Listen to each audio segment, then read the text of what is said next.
Kemudian ayat 85 ni Allah menceritakan pasal syafaat. Kita selalu dengar kan syafaat.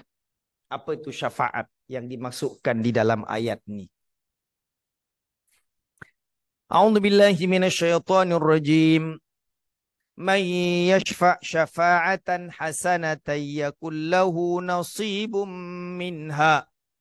Wa man yashfa' syafa'atan sayyi'atan yakul lahu kiflum minha. Wa kana Allahu ala kulli syai'in muqita. Man yashfa', sesiapa yang memberi syafaat. Syafaat itu kira memberi galakan, memberi dorongan, mengajak orang lain. Itu namanya syafaat. Itu nanti Al-Quran memberi syafaat kepada kita. Apa maknanya? Al-Quran memberi galakan kepada Allah, memberi dorongan kepada Allah untuk apa? Untuk ampunkan kita. Itu syafaat. Al-Quran meminta kepada Allah agar perlindungan kepada orang yang baca Quran. Itu syafaat. Syafaat itu adalah sokongan atau recommendation. Itu syafaat. Syafaat Nabi Muhammad mana? Syafaat Nabi Muhammad. Dan Nabi Muhammad merekomendasikan kepada Allah agar dihentikan atau dimulakan proses apa? Proses pengadilan. Sebab manusia dah tunggu terlalu lama, terlalu hebat, sengsara di padang mahsyar. Minta dipercepatkan hisab. Semua pergi ke Nabi-Nabi masing-masing. Nabi Musa, Nabi Isa kata aku tak ada. Semua jumpa dengan Nabi Muhammad sallallahu alaihi wasallam. Itu sebut syafaatul uzma Rasulullah sallallahu alaihi wasallam meminta kepada Allah. Nabi rekomenkan kepada Allah untuk dicepatkan penghisapan. Jadi kalau syafaat Quran apa? Quran rekomen kepada Allah untuk diampunkan, dilindungi siapa-siapa yang baca Al-Quran. Syafaat puasa. Orang yang puasa kan macam itu juga. Nanti puasa akan rekomenkan orang-orang yang suka puasa untuk masuk di pintu khas untuk orang yang berpuasa. Itu syafaat. Jadi kata sini kata Allah Subhanahu wa taala, "May yashfa' syafa'atan hasanah." Sesiapa yang merekomendasikan, menyuruh orang, menggalakkan orang, mengajarkan kepada orang lain, syafa'atan satu galakan, hasanah kebaikan. Dia suruh orang buat baik. Contoh, saya minta kepada jamaah, tolong ajak keluarga, jiran datang ke masjid. Saya dah minta tu. Kan? Saya galakkan, beri semangat jamaah untuk apa? Untuk ajak jiran ke masjid. Lepas tu, jamaah itu terpengaruh dengan saya. Dia sungguh-sungguh ajak jamaah ke masjid. Dia datang ke masjid. Apa berlaku? Kata Allah Subhanahu, yakullahu nasibum minha. Dia akan dapat nasib bagian pahala minha dari usaha dia tadi. Jadi saya minta galakkan jamaah untuk ajak orang ke masjid. Dia ajak orang ke masjid. Dia yang ajak tu dapat pahala, saya yang galakkan dia pun dapat pahala yang sama. Itu namanya syafaat. Reward. Lepas tu, yang dia tu tadi, lepas tu dia pun, pergi masjid bagus. Dia pun cari orang lain. Ajak jiran dia ke masjid. Lepas tu jiran dia pun pergi ke masjid. Maka jiran yang kedua pergi ke masjid. Jiran pertama yang ajak dapat pahala. Jamaah saya yang ajak dia dapat pahala. Saya pun yang ajak jamaah saya pun dapat pahala. Best ke tak best? Itu yang disebut dengan multi-level marketing, kata Profesor Quraish Shihab. Itu yang kita nak. Betul tak? Itu yang kita nak. Berganda-ganda. Bukan hanya dalam bisnes. Dalam bisnes kita nak galakkan semangat multi level marketing. Tapi dalam dakwah, dalam buat kebaikan, dalam ajak orang buat kebaikan, ini dia pahala yang memang hebat kalau kita buat. Kalau kita hanya solat sendiri, kita dapat daripada rakaat yang kita solat. Nak? Tapi kalau kita bangunkan anak kita, jom solat. Tapi sebelum itu dah beritahu, besok pagi jom kita solat. Besok awak kan tak sekolah, jom kita solat. Umi bangunkan, nenek bangunkan. Pukul berapa? Pukul 5. Okey, pukul 5. Dibangunkan. Anak itu pun, cucu pun solat. Cucu yang solat dapat pahala. Lepas tu, kita yang ajak dia pun dapat pahala. Lepas tu cucunya besar. Dia pun ada anak. Dia ingat, dulu atuk saya, nenek saya selalu ajak saya untuk bangun malam. Saya nak ajak juga anak saya untuk bangun malam. Nampak?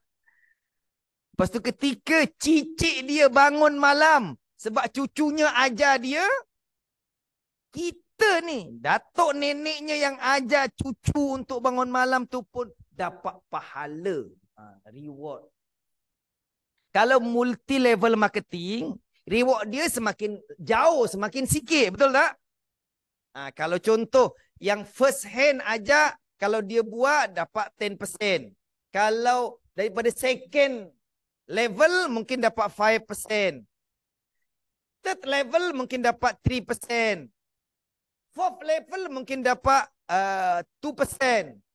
Lepas tu sampai ke bawah dah dapat 1% aja. Itu kalau multi level marketing punya sistem. Tapi kalau multi level marketingnya Allah macam mana? Dapat 100%. Itu dia punya hebat dia. Dia ajak, dia dapat 100%, saya dapat 100%. Yang dua tu ajak kawannya, dia dapat 100%, dapat 100%, saya pun dapat 100%. Hebat tak? Senang tak nak buat kebaikan? Senang tak nak dapat pahala? Senang. Tapi jangan apa? Jangan berat mulut tu je. Kita dapat ajak orang satu je lah. Setiap dia buat baik, kita dapat. Kita sedang relay kat rumah, tahu-tahu pahala masuk. Aku tak buat apa-apa, apa salah aku dapat pahala? Oh, sebab dulu aku pernah ajak dia. Dia ajak orang lain. Orang lain tu buat. Kita dapat pahala. Saja masalah dia, kita tak nampak tu pahala. Itu masalah dia. Kita tak nampak pahala tu. Kalau kita nampak, macam duit masuk kat dalam bank, memanglah. Nak. Kalau lah macam duit dalam bank, tahu masuk $10. $10. Tiap 1 second $10. Kenapa? Sebab kita banyak ajak orang. Itu dia. May yashfa' syafa'atan hasanah yakullahu kiflum miha. Dia dapat bagian daripada apa yang orang itu buat. Orang itu yang kita galakkan untuk buat, kalau dia buat kita dapat pahala. Itu namanya syafa'ah hasanah. Syafaat itu bukan hanya kita nanti di akhirat aja. Ini kat dunia ni yang kita nak kejar-kejar syafaat ni. Caranya apa? Ajak orang lain. Lepas itu didik diri kita, didik anak-anak kita, didik cucu cicit, didik keluarga. Itu kebaikan yang kita berikan kepada dia, dia dapat buat baik, dia jadi orang soleh. Itu syafaat. Itu yang akan mengalir. Itu our main investment di akhirat nanti. Tapi bukan hanya terbatas kepada anak kita tahu. Kepada siapa saja yang kita ajak dia buat baik. Dan dia ikut, kita akan dapat pahala. Itu dia ajak orang lain, dapat pahala. Dia ajak sampai 10 level, 20 level pun, yang level pertama tetap akan dapat. Tapi sebaliknya itu yang kita takut. Yang sebaliknya ni takut ni. Wa may yashfa' syafa'atan sayyi'ah. sesiapa yang menggalakkan, memberi contoh, mengajarkan orang untuk melakukan syafaat, galakan yang sayyi'ah, yang buruk. Assalamualaikum. Bagaimana kita tegur nasihat family kalau sedang tengok TV program yang tak elok kerana saya takut reaksi ahli keluarga. Inilah. Pandai-pandai lah kan. Pelan-pelan caranya. Itu caranya cara bil hikmah. Yang lebih utama, galakkan buat baik. Ketika dia buat, jom kita buat ni. Jom kita buat ni. Kita kalau mungkin takut konfrontasi untuk tegur, kita gunakan cara yang lain. Galakkan buat baik. Dia sedang, jom daripada kita buat tengok ni, jom kita buat lain. Mungkin ketika dia sedang tengok TV, tak payah nak tegur. Lepas tengok TV, lepas dari ni kita sedang makan ke, sedang apa ke, mungkin baiknya daripada habiskan masa banyak-banyak pada benda yang tak elok, ataupun ini, jom kita buat. Pesongkan dia kepada benda yang baik. Itu di antara cara lah lain. Kalau kita tak nak menegur secara direct. Sebab tegur secara direct, kita perlu berhati-hati agar teguran itu tak mengguris. Okey. Wa may yashfa' syafa'atan sayyi'ah. Sesiapa yang memberi contoh dengan contoh yang tidak baik. Ajak benda yang tak baik. Hasut orang untuk buat benda yang tidak baik. Halang orang untuk buat benda yang baik. Yakun lahu kiflum minha. Bagi dia dapat dosa, beban daripada contoh yang tidak baik yang kita ajarkan kepadanya. Ya. Kita ajak orang buat baik, kita dapat pahala. Kita ajak orang, ajar orang buat benda tak baik, kita dapat dosa. Tapi bedanya, kalau kita ajar buat baik, kata Allah, nasibun, kita dapat nasib bahagiannya. Biasanya kalau buat baik itu, bahagiannya 10 kali ganda minimum. 10 kali ganda minimum, boleh sampai 700 kali ganda. Tapi kalau kita terbuat contoh tak baik, orang ikut, kita hanya dapat terbeban 1 je. Itu rahmat Allah yang begitu besarnya kepada kita. Kan? Rahmat Allah yang begitu besar kepada kita. Jadi kalau kita kaji dari segi, tengok bahasa Quran, tengok Allah kata, mayashfa' syafa'atan hasanah yakullahu nasibun. Nasib ni kira ada saham. Kita dapat saham tu nasib bagian dia. Daripada kebaikan. Tapi kalau kita buat atau beri contoh yang tidak baik, galakkan orang kepada tidak baik, Allah gunakan kata kiflun minha. Kiflun tu kata kajian ulama mengatakan kiflun tu kalau kuda kan, kalau orang atas kuda ada apa? Dia punya tempat duduk tu bukan pelamin, apa namanya? Pelana. Macam ada dapat kita pelana tu kan membeban sikit ke kuda akhirnya. Kita juga dapat bebanan tu. Walaupun tak banyak bebanan pelana tu, sebab kita kira ikut galakkan orang buat tak baik, maka kita pun akan dapat bebanan pelana setemplate gitu. Sikit je. Tapi kalau kita banyak jugalah. Dia ajak. Habis. Ini namanya antara nasib dengan kiflun. Tengok Allah.